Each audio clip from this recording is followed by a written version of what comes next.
स्वागत है दोस्तों, आप सभी का इस चमत्कार कहानी में। होली के दिन वृंदावन में हुआ बड़ा चमत्कार, जब वृंदावन के यमुना नदी में एक महिला साध्वी को यमुना स्नान करने से रोका गया। उसके बाद वृंदावन के उस यमुना घाट पर जो चमत्कार हुआ, उसे देखकर आपके पैरों तले जमीन खिसक जाएगी। दोस्तों, लोगों के अनुसार यह घटना अभी कुछ ही दिनों पहले की है, जहां वृंदावन के यमुना नदी के तट पर कुछ ऐसा देखने को मिला जिसे देखकर वहां मौजूद सभी लोगों के होश उड़ गए। एक विशिष्ट और दिव्य साध्वी महामयी मीराबाई यमुना स्नान करने वृंदावन आई थी।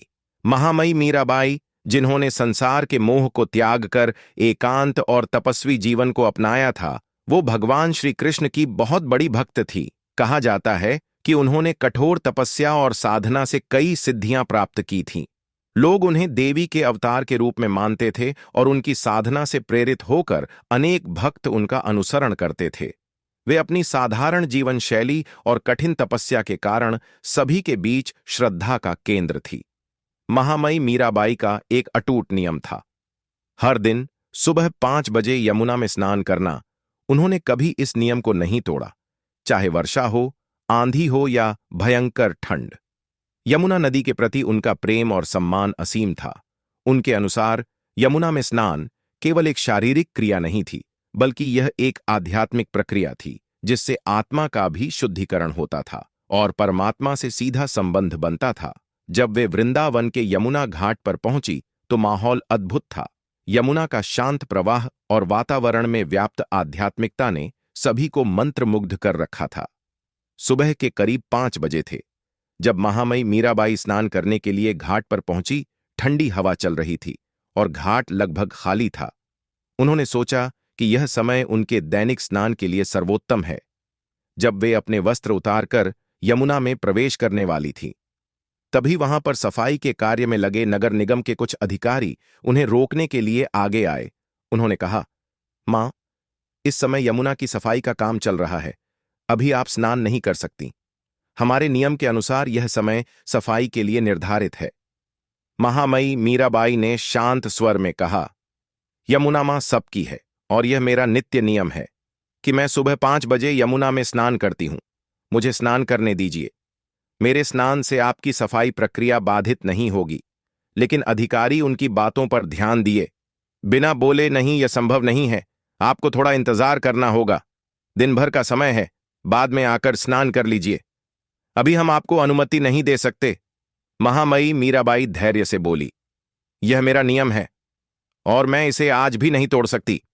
मैं यमुना मां की शरण में आई हूं और यह मेरा अधिकार है कि मैं इसमें स्नान करूं। यह सुनकर अधिकारियों में से एक अधिकारी गुस्से में आ गया और बोला, तुम्हारी जिद की वजह से हमें परेशानी हो रही है। यहां अब भी कोई स्नान नहीं कर रहा है। आखिर क्यों तुम्हें इसी समय स्नान करना जरूरी है? तुम्हारे अंदर कुछ भी विशेष नहीं है। व्यर्थ की बातें बनाना बंद करो और यहां से जाओ। महामयी मीराबाई अब भी शांत रही। उनका चेहरा बिल्कुल धैर्य से भरा हुआ था। उन्होंने बिना किसी प्रतिक्रिया के यमुना तट पर एक चट्टान पर बैठकर ध्यान लगाने का निश्चय किया। उन्होंने अपनी आंखें बंद की और साधना में लीन हो गई। अधिकारी और सफाई कर्मी यह सोचकर संतुष्ट हो गए कि अब कोई समस्या नहीं होगी। उन्होंने फिर से सफाई का काम शुरू करने की कोशिश की, लेकिन तभी एक अजीब घटना घटी। सफाई की सारी मशीनें जो यमुना से कचरा निकालने के लिए लगाई गई थीं, अचानक काम करना बंद कर दिया। मशीनों के सभी प्रयास असफल हो रहे थे। अधिकारियों ने कई बार मशीनों को चालू करने की कोशिश की, लेकिन कोई फायदा नहीं हुआ।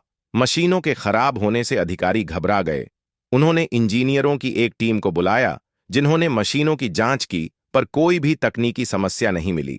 मशीनें पूरी तरह से ठीक थीं, लेकिन वे चालू नहीं हो रही थीं। यह देखकर सभी हैरान थे। उसी समय में एक सफाई कर्मी, जो पहले कभी महामयी मीराबाई से मिला था, उन्हें ध्यान मुद्रा में बैठा देख चौंक गया। वह तुरंत उन्हें पहचान गया। उसने अधिकारियों से कहा, यह साध्वी कोई साधारण साध्वी नहीं है। यह महामयी मीराबाई है, जिनकी सिद्धियां अद्भुत हैं। जब मैं छोटा था तो एक गंभीर बीमारी से ग्रसित हो गया था। तब इन्हीं के आशीर्वाद से मैं ठीक हुआ था। हमें इनसे माफी मांगनी चाहिए, क्योंकि उनका अपमान करने के कारण ही मशीनें काम नहीं कर रही हैं। यह सुनकर अधिकारी हक्के बक्के रह गए। उनको समझ में आ गया कि उनका व्यवहार गलत था। वे सभी महामयी मीराबाई के पास गए और उनके चरणों में गिरकर माफी मांगी। उन्होंने कहा, मां, हमसे बहुत बड़ी भूल हो गई है। हमें समझ नहीं आया कि आप कौन हैं। कृपया हमें क्षमा करें। महामयी मीराबाई ने आंखें खोलीं और मुस्कुराते हुए बोली, यमुना मां सबकी थी और किसी का भी यमुना पर विशेष अधिकार नहीं है। साधुओं का पहला अधिकार होता है, क्योंकि वे यमुना की महिमा को समझते हैं। लेकिन यह भी जरूरी है कि हम सब मिलकर एक दूसरे का सम्मान करें। मैं आपको क्षमा करती हूं। इसके बाद महामयी मीराबाई ने यमुना में स्नान किया। जैसे ही उन्होंने यमुना में स्नान किया, उसी क्षण मशीनें फिर से चलने लगीं। अधिकारियों और कर्मचारियों की आंखों में आश्चर्य और श्रद्धा थी। वे समझ गए कि यह साध्वी वास्तव में दिव्य शक्ति से युक्त थी। इस चमत्कार के बाद पूरे वृंदावन में यह खबर फैल गई। दोस्तों, आप इस घटना के बारे में क्या कहेंगे, हमें कमेंट बॉक्स में जरूर बताइएगा। अगर आपको यह वीडियो पसंद आया तो वीडियो को लाइक करें, कमेंट करें और इस वीडियो को सब्सक्राइब करें। जय श्री कृष्णा। राधे राधे।